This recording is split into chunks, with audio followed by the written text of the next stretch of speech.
let me share my screen.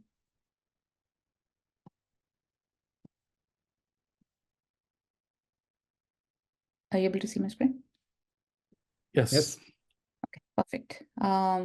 Yeah, thanks for including us in this call. It's we've been waiting to come and talk to you all.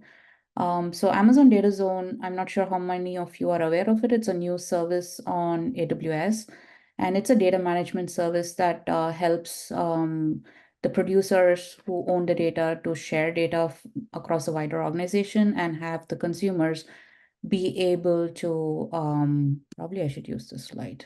Give me a second. Yeah, so this sits, Amazon DataZone sits in between the producers and consumers. The whole goal for this service to enable data sharing across the organization, give autonomy to all these data producers to say, hey, I have this data, I want to share it with you all. And of course, the data consumers will be able to find it, search for it, and then if they think that is the right data that they want to go subscribe to, they request access, which again goes back to the producers to actually give them access or not. So this service provides the handshake between the data producers and consumers. And as part of the rich experience of being able to search and understand data, we recently announced Data Lineage. And what we have built, it's out in preview now. So we are still having customers try it out, give us feedback while we march towards GA. So today, what we built is a feature. As you see, the screenshot actually is showing you all the different aspects of the asset browsing experience, where when a user goes and searches for an asset, they get this details page where they get to see the business metadata. They also get to see the schema and also the descriptions of the columns and also some of the tags that have been attached to columns to mark sensitivity or such.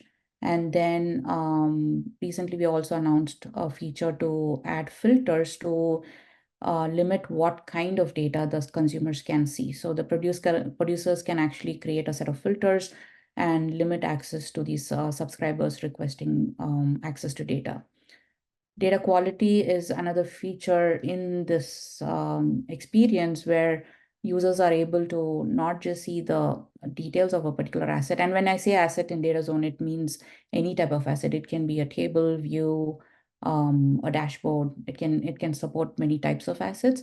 And so as a user is browsing, we want the user to understand all aspects of the asset before they make the decision to use that data for the analysis. So data quality, if it is available, it is surfaced as part of the asset details, where they can go understand the quality scores for the table as well as the columns. And then comes Lineage. And that's a feature that helps the consumers understand where the data is coming from. And is it even, give them an idea of whether it's the right data for them to even use.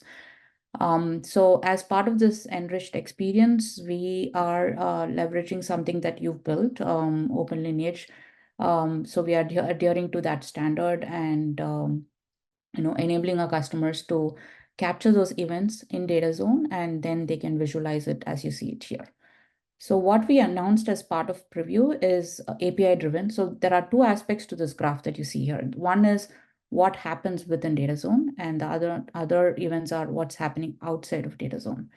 Since DataZone provides this handshake between the producer and consumers, we thought it's imperative for us to show, okay, how the data is moving even within DataZone. So if a user goes and sees a particular asset, they'll also be able to see which other teams are consuming this asset to give them the confidence to say, hey, these other teams are using it, so maybe this is the same data I need to use too. So it gives that transparency for the data, so the end user gets a more enriched knowledge about the data and also what DataZone provides. And those are indicated by these colored icons that you see here. So it kind of gives the differentiation of what these nodes are and where it's coming from and what the other nodes are. And these other upstream or even maybe downstream nodes are the custom nodes that the users can create. Today it's API driven, and the events are captured in OpenLineage format, and DataZone understands it and then builds this graph to provide that end-to-end visibility. As part of this feature, we are also supporting column lineage. So a user is able to go to a particular column and navigate the graph to see how the column has changed upstream or downstream from usage perspective. From use cases point of view, the 4 core use cases that we are trying to target and address are, of course, the provenance of data. Second is impact analysis. And this is where the handshake that DataZone provides is very important, because for a data engineer, when they're making data changes to data pipeline, with this view, they can actually see who are the consumers of that data.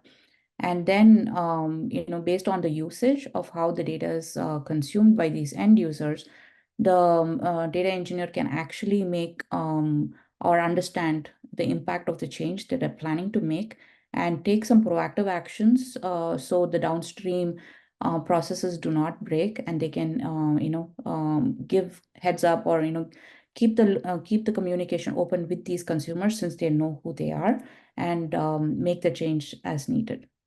The third use case, which kind of helped us make it a little bit more feature rich, is the troubleshooting scenario. So that's why we actually introduced the column lineage as well, because if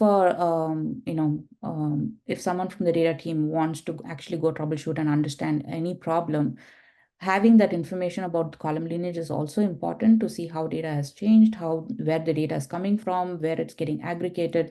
So to give that comprehensive view is where we added a lot of features visually, so the user can use the single pane of glass to actually go figure out what's happening across the tool. And of course, from governance perspective, we do understand we're just scratching the surface here. But take a scenario where a data steward needs to has shared a report to the auditors, and she's been asked a lot of questions about how the data has transformed, where it has changed, and how it's moving. The goal is for the steward to actually go and understand all of that information, that's that from this one place, and be able to respond to those auditors in a timely manner.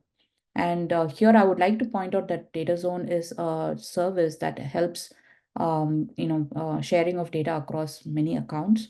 And so this can come from different teams. So when a customer has DataZone deployed in a very complex environment, we envision this graph will get as complex as we've seen in many other tools to show actually the movement of data that happens outside of DataZone as well as inside. With this, I would like to hand it off to Leo. He had a quick demo to show how this actually looks and feels, and then probably we can open up for questions. Perfect. Leo, are you ready to take over? Okay, let me start. Yeah, please. Thank you, Priya. Okay, let me see. Oh, almost there. I don't know why it's not allowing me to share my screen.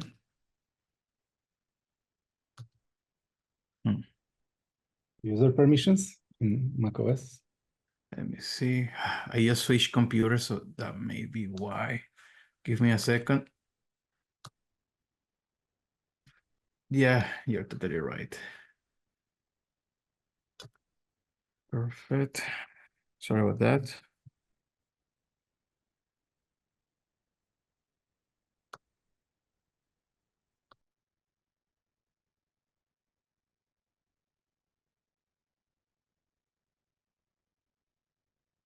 Did you drop? Looks like you dropped. I think you need to restart it to have the permissions take effect.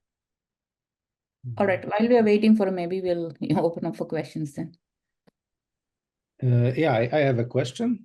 Maybe as someone who maintains like those core libraries around spec and general usage, was there anything, any like feature that you particularly liked or disliked, or had a problem with, as someone who implements the OpenLineage specification as a consumer from scratch? Okay, the Leo's back. Yeah, I think to just briefly answer, I think we can answer in detail later, but I think what we really like is the extensibility that OpenLineage provides. And the amount of information that can be sent through these events framework, it's pretty neat that we were able to leverage pretty well. Thanks. All right, off to you, Leo. You there? I think we don't have your voice now. But we do have screen. Check the microphone source. Is it? Can you see? Can you hear me now? Now Yep, it works. yep. Okay, bad day to change computers. Okay, okay. So, well, demo time, as Priya mentioned, DataZone offer different information about the data assets. So here you can see the view of one of those data assets. You can see business metadata, schema, asset filters to enforce access control at the column and row level if you want to. Data quality scores that are coming from GlueDQ mostly, and Lineage. Okay, our main topic today. Okay, so here, this is very special because this lineage diagram is coming from an asset that was created by the Glue job. Okay, we know that a lot of customers, they have been waiting to have a way to create a lineage diagram from Glue. This is the answer for that. Okay, so here you can see three simple nodes. Okay, let me start from left to right. So here you have the crawler, the first one, that we ran in order, okay, to create the data as the Glue table. Sorry. Okay. Here you can see the details about the execution of the Glue crawler, how long it took, if it was complete or it fails, okay? More information, technical information about it, okay? Also, here you have the history of that crawler. You can see every time that it ran. If by any reason it fails, you're going to see it here, okay? Then, if we move on, you have the Glue table that was created by the Glue crawler. So if you see, the main difference here is that the Glue crawler, it has just two tabs, job info and history, because it was a crawler, a job. But in this case, we have an schema. So here you can see all the columns that were created by the Glue crawler. Okay. And also, again, you have for information about the table, for example, the S3 bucket in which the file is located, okay? And again, you can see the history of the execution of the previous job, okay? So then you have the DataZone asset, okay? It's different from a Glue table. This is a DataZone asset. So actually, if you see, the colors are different here. This one was blue, now this is red. It's a way to differentiate them. So here you can see information about the asset itself, okay? For example, the type, in this case, a Glue table, and so on. Again, the schema and the history. Very simple, right? But what happens if I want to go deeper? I want to go back. I want to get information about the origin of this table. So for that, I can click this two arrow icon that you can see here. And I'm going to click it several times because I want to show you the full diagram, okay? So if I go here, you can see a full diagram, lineage diagram of this data asset, okay? Sorry that if you cannot see it, I cannot zoom in more. But here you have the first table that we use to create this data asset called inventory, okay? Also, you have the second one is a job, a crawler. Again, the table that was created by that Glue crawler. And the thing that I want to show you here is the node related to the Glue job. Okay, so here you have all the information about the Glue job, the status, if it completed or failed, the duration of the Glue job. You have here the run ID and also the code, okay, that we use to run the job itself. Okay, also you have the history, okay, and you have here the run ID. Okay, so if you want to see the different execution of this job, you can click any of this link and you are going to get that information. Okay. And lastly, here for related to this glue job based diagram, you are going to see the schema evolution, how the columns change during the different transformations. So here we start with 4 columns: product ID, store ID, inventory quality, and last updated. And then you can see that after the glue job, the transformation job, from 4 columns, now we're using just 2. Okay, and you can see in this case is a very simple example. We had just 1 transformation, but you can keep track of how the columns evolve or where or change during the execution of the different transformations. Okay, perfect. Another thing that I want to show you is a lineage diagram, but in this case based on Redshift. Okay, this is another thing that customers has been waiting for. Okay, let me show you very quickly. So here, we have a very simple diagram, similar to the one that I showed you before. One difference here is that you can see that we have these 2 nodes, okay, catalog and publish, okay? This means that this asset was cataloged inside of DataZone, okay? And after it was documented with business context, business information, it was published, okay, as part of the data catalog. So you can track that lineage as well. In this case, I don't have it for this demo, but you can also see here who is which projects, which DataZone projects are consuming the data, this specific data asset. So you are going to be able to see the diagram lineage also from the consumer point of view. Okay, not only the origin of the data, also who is consuming, again, using DataZone projects, this data asset. Okay.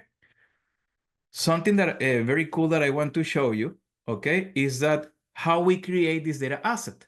So if you see here the diagram, let me put it a little smaller. So you can see that the query that I use to create this table, you can see the insert into whatever that I use in order to create that table. The same with this second source table. Okay, of course, we create tables based on that. Okay, Redshift tables. You can see it here, the schemas. Okay, but something that I really like about this feature is that when you go to the job that we use to create the downstream table, you can see here the query that was used. So if you are using Redshift in order to run transformations and create new tables, you are going to be able to see also the query that was used to create that table.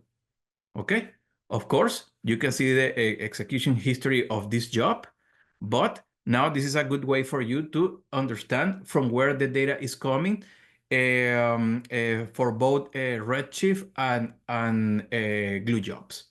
Okay.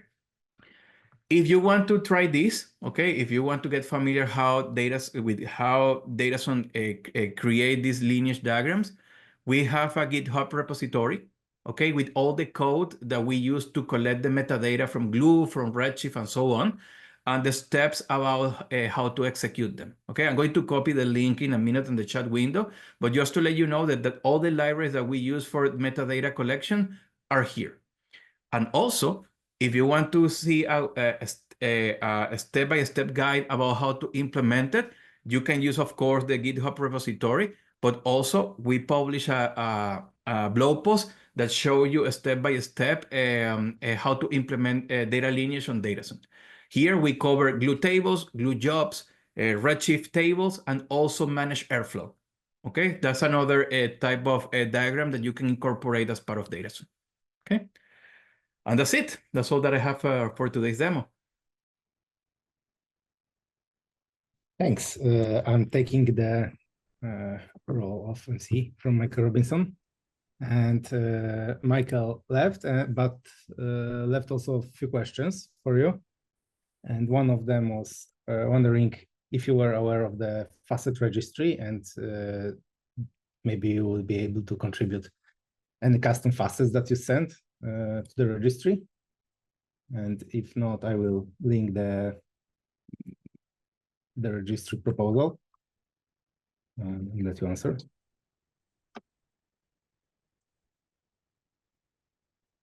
Priya, you're on mute. Yeah, we haven't taken a look at it, so we'll take a look at it and we'll let you know. Need to understand what it. So what we are building is, using your existing configurations to build our assets. So we'll take that thought back to the team and see if there's something we can contribute back for sure. Another question that actually created already extension discussion in chat was that have you seen a large event and are you doing something with it? And by large, I mean probably several megabytes. Have you seen those use cases? Yeah, I think we haven't hit that yet. So curious to see what kind of issues come across.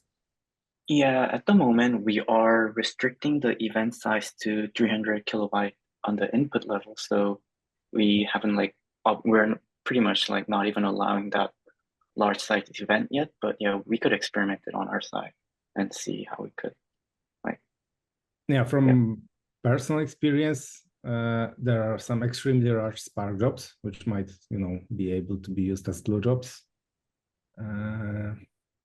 And sometimes it's not about, OpenLineage, but the job is generally very large. So you have to transmit information about thousands of columns.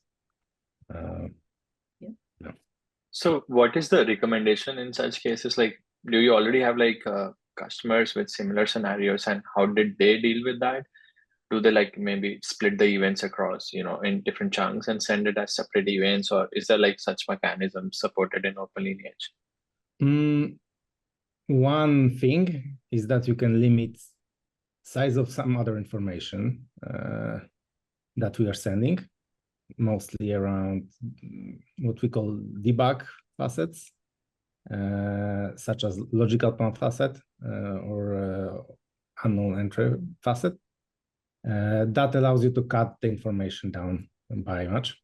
Second thing is that we actively restricting some information that we see as not really relevant, but we try to serialize as much metadata so that consumers can do what they want with the data. The philosophy is rather to try to send a lot of metadata rather than just very selected one and let customers deal with consumers of OpenLineage. But this is like very general topic. What I'm saying is specifically for Spark integration.